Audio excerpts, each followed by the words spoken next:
Hello, everyone. Welcome to another episode. I appreciate everyone that's tuned in thus far, and your feedback has been wonderful. So, we are going to keep it moving right along. Today's episode, I'm going to discuss the dark night of the soul. The dark night of the soul is a term that was it was created by St. John of the Cross in a poem in the mid 1500s. But over the centuries, it's become very popular in psychology and philosophy. One of the main philosophers whose focus of a lot of his writings is on this term and how it relates to people is Carl Jung. If you don't know who Carl Jung is, you probably want to check him out because he is pretty much the foremost expert on all these topics. You can just pick up basically any book by him, and if any of this interests you, you'll be engrossed. So, in honor of him, I'm going to start today with a quote from Carl Jung. It's called "Ending Your Inner Civil War." And this is just part of a quote from one of his writings. "It is moreover only in the state of complete abandonment and loneliness that we experience the helpful powers of our own natures. When one has several times seen this development at work, one can no longer deny that what was evil has turned to good, and that what seemed good has kept alive the forces of evil. The archdemon of egoism leads us along this royal road to that ingathering which religious experience demands. What we observe here is a fundamental law of life, an antiodromia, or conversion into the opposite. And it is this that makes possible the reunion of the warring halves of the personality and brings to an end the civil war." It's a great quote. There's a lot I would like to address in this, but I am actually going to get back to that once we discuss exactly what the dark night of the soul is, and the different things associated with it. So, the dark night of the soul, for many of you, myself included, is going to be a recurring traumatic experience, something that we keep reliving in our lives in different forms with different people. It can relate to friendships, it can relate to romantic relationships, but it's definitely going to be something that is very interpersonal, and having to deal with your own personal healing. So, why does this occur? It's because we have these different parts of our being that we haven't addressed or integrated yet. These wounded children, the different traumas that we have to figure out how to integrate into our being. And for that to happen, a sort of ego death is called about. A place where you need to let go of your old self, let go of the judgment of others, and do some serious self-analysis. It really drives you into your inner being. So, what are some signs during this period that you're actually in this period called the dark night of the soul? You're going to feel crazy. You're going to feel as if you're losing your mind. You're going to question pretty much everything that you once thought you knew about life, about others, about relationships, about your own life path. The experience is going to be, once again, a place that drives you into yourself. You may have a loss of faith a need to disconnect from other people so you can do this inner work. You may have a want to dive into deeper philosophical topics, religious topics. It's really trying to understand the underpinnings of your own reality. But there are some definite beneficial aspects to this that you may not see on the surface because of the symptoms you're experiencing. You won't be as judgmental. You'll start to understand that you don't know other people and their situations well enough to be able to cast a judgmental light onto why they're doing the things they're doing. That's not for you. It's not part of who you are, and it really doesn't affect you. It's on the outside. So when you're casting those judgments, a lot of times, one of my most favorite biblical quotes, for the judgment ye judge, ye shall be judged. You're calling about karma upon yourself when you judge others. You're going to have to, in one way or another, face those demons that you are so sure it's easy for this other person to get past and through. Some of the symptoms you may experience while you're undergoing the dark night of the soul is like an intense feeling of sadness where you can't really point to the cause. Nothing specific has happened to create this sadness, but you just wake up and you're sad, you're down, and you really don't know why. You'll have, you may cry uncontrollably. You may have feelings of emptiness and a lack of motivation to do anything. Even your normal routine will start to seem as if it's too much. It's overwork, and also possibly a loss of appetite, no sexual desire, sleep disturbances, meaning like you either can't sleep, you have insomnia, or you sleep too much, 10, 12 hours, wake up, and you still feel drained at all times.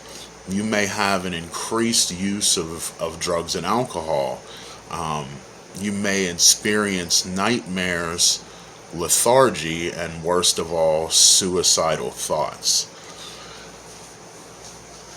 This is all par for the course with the dark night of the soul. Let's get into some of the solutions. So the solutions are going to be educate yourself as to what's going on. It's pretty easy now. Almost every tool you need is available online.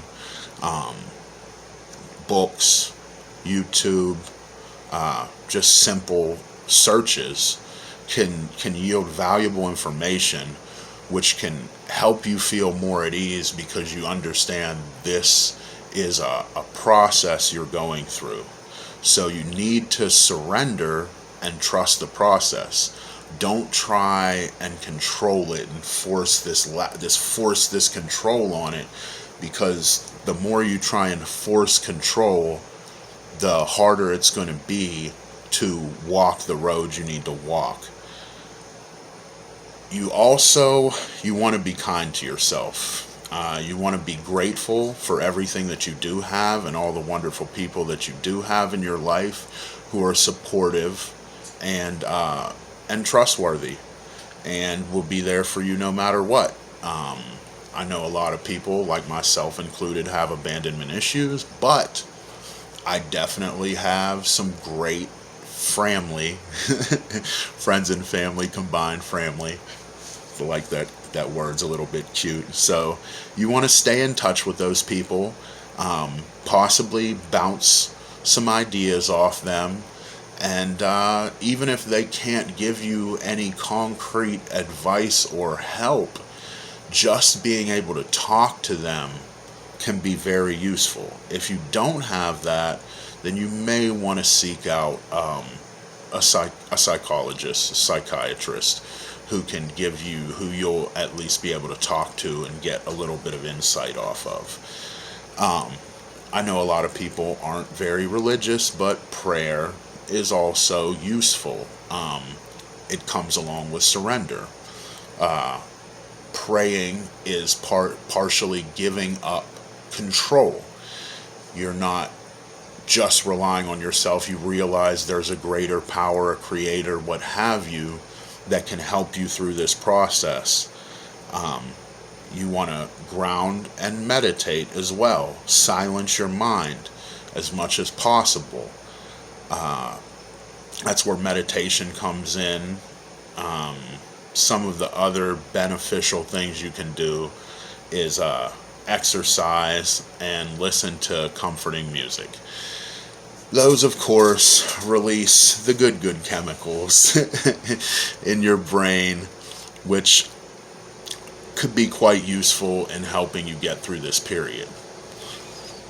So now I'm going to talk about the quote that I started off with at the beginning, and go line by line through the quote and try and explain each part a little farther. So the first part was, it's moreover only in a state of complete abandonment and loneliness that we experience the helpful powers of our own nature. So you may feel like people aren't there the way you need them to be. And once again, this is where you'll have this desperation, like, if only I had this, if only I had that, then possibly I could bring myself out of the depression. But this is not really a depression.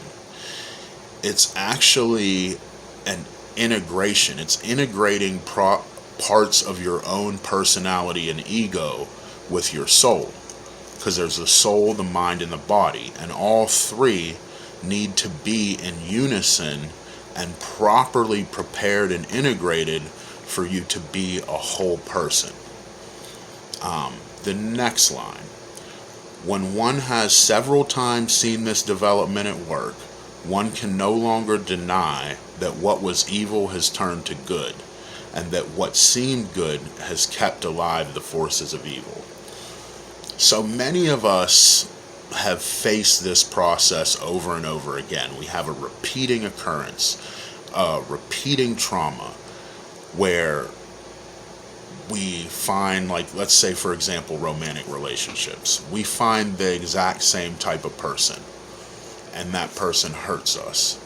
And then we go and find someone else who does the same thing, and we can't figure out why this process continues to occur over and over again.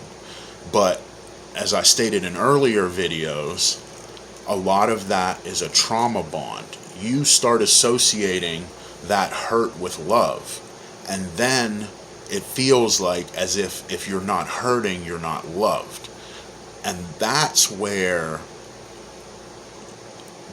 the evil has turned to good and the good has turned to evil.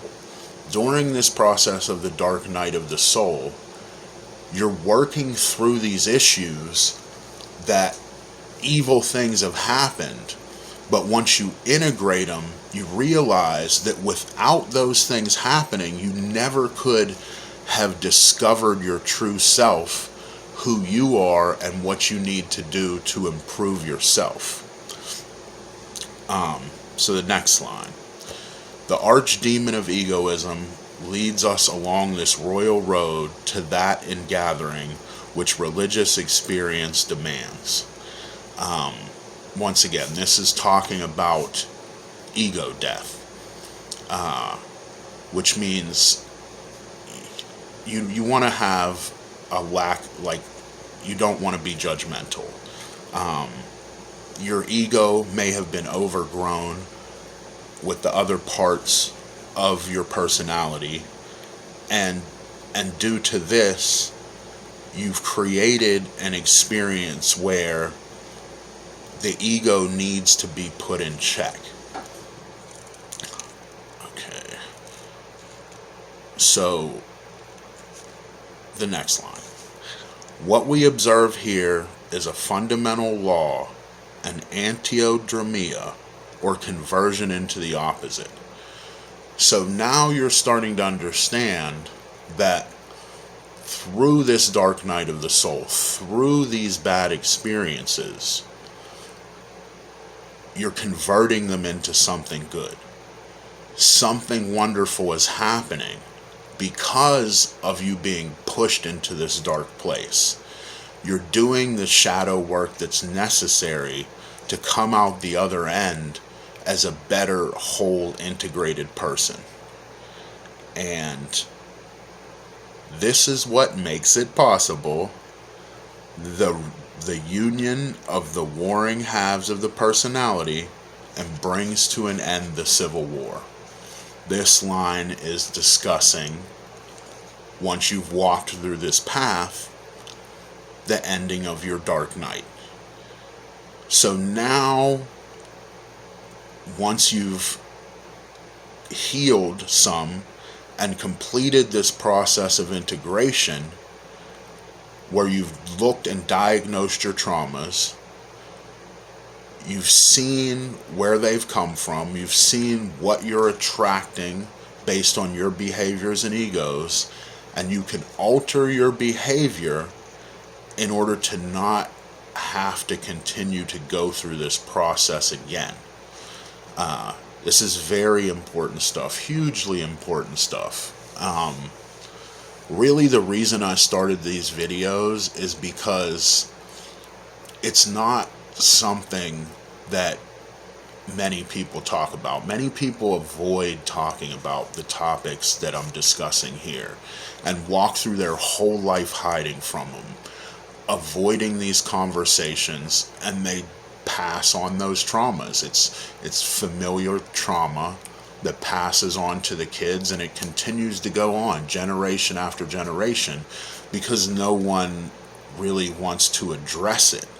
But this is very useful, fundamental information to heal humanity, heal the soul and the consciousness of humanity.